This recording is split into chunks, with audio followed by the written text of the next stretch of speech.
আল্লাহ রাসূল সাল্লাল্লাহু আলাইহি ওয়াসাল্লাম এক পর্যায়ে বিজয়ী বেশে মক্কা নগরীতে প্রবেশ করলেন। তখন যদি চাইতেন সবাইকে একাকার করে দিতে পারতেন, তছনছ করে দিতে পারতেন, কিন্তু করলেন না।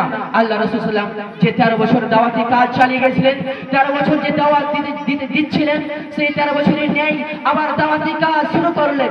দাওয়াতি কাজ শুরু করে কুরাইশদেরকে আহ্বান করলেন। কুরাইশদেরকে আহ্বান করলেন, তাদেরকে এক জায়গায় জমা করলেন। এক জায়গায় জমা করে আল্লাহ রাসূল সাল্লাল্লাহু আলাইহি ওয়াসাল্লাম কি বললেন, হে কুরাইশরা, তোমরা শোনো, তোমরা নিজেদেরকে আজকে মনে করছো আমরা হচ্ছি বংশের দিক দিয়ে সব থেকে বড় বংশের লোক, আমাদের বংশের মর্যাদা সম্মান সব থেকে বেশি। তোমরা আজকে শুনে রাখো, তোমরা বংশ নিয়ে কোনোদিন গর্ব করিও না।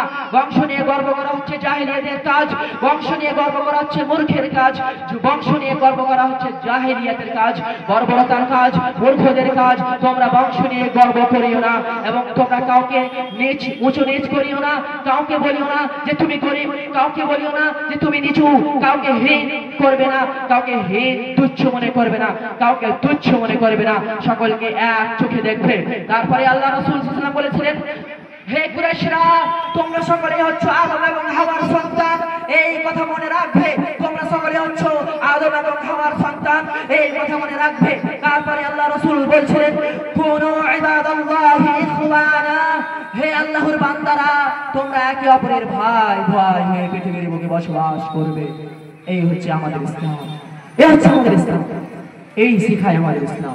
আল্লাহ রাসূল সাল্লাল্লাহু আলাইহি ওয়াসাল্লাম যখন ইন্তেকাল করে গেলেন, যখন আল্লাহ রাসূল সাল্লাল্লাহু আলাইহি ওয়াসাল্লাম এই দুনিয়ায় ছেড়ে চলে গেলেন, তখন আল্লাহ রাসূলের যে দায়িত্ব, আল্লাহ রাসূলের যে দায়িত্ব ছিল, রাষ্ট্রীয় যে ভার তিনি রাষ্ট্রীয় যে দায়িত্ব পালন করছিলেন, সেই দায়িত্ব আবু বকর রাদিয়াল্লাহু তাআলা আর অর্পিত হলো। আল্লাহ রাসূল সাল্লাল্লাহু আলাইহি ওয়াসাল্লামের পর আবু বকর রাদিয়াল্লাহু তাআলা খলিফা হলেন। আবু বকর রাদিয়াল্লাহু তাআলা যখন খলিফা হলেন, তখন তিনি সিংহাসনে বসলেন। সিংহাসনে বসার পর আবু বকর রাদিয়াল্লাহু তাআলা রাজা ছিলেন। সেই সময় রাজা হয়েও মক্কাবাসীদের যারা সন্তান ছিল, ছোট ছোট সন্তান যারা অসহায় ছিল, সেই অসহায় সন্তানদের দুধ পান করাতেন। আবু বকর তাদের খাইরিয়াত জিজ্ঞাসা করতেন, তাদের ব্যাপারে জিজ্ঞাসা করতেন, তারা ভালো আছে কিনা, তাদেরকে বকরির দুধ দহন করে পান করাতেন।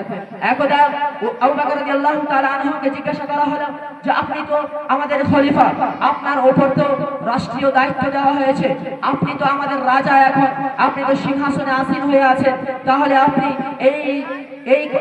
আপনার এই আচরণ কেন? আপনি কেন এই অসহায় বাচ্চাদের দুধ পান করাচ্ছেন? তখন আবু বকর রাদিয়াল্লাহু তাআলা আনহু বললেন যে আমার যেটা চরিত্র, আমি যে ইসলামের অনুসারী, আমার যেটা চরিত্র, এই ছাড়া যে আমি থাকতে পারি না।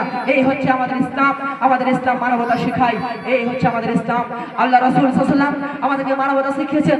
তারপরে আবু বকর রাদিয়াল্লাহু তাআলা আনহু মানবতা শিখালেন এবং মানবতার পাশে দাঁড়ালেন, গরিবের পাশে দাঁড়ালেন, গরিবের পাশে দাঁড়ালেন, ইয়াতীমের পাশে দাঁড়ালেন, যার বাবা নেই তার পাশে দাঁড়ালেন, এবং যারা গরিব, যারা বিয়ে দিতে পারে না, তাদের বিয়ে দেওয়ার ব্যবস্থা করে দিলেন।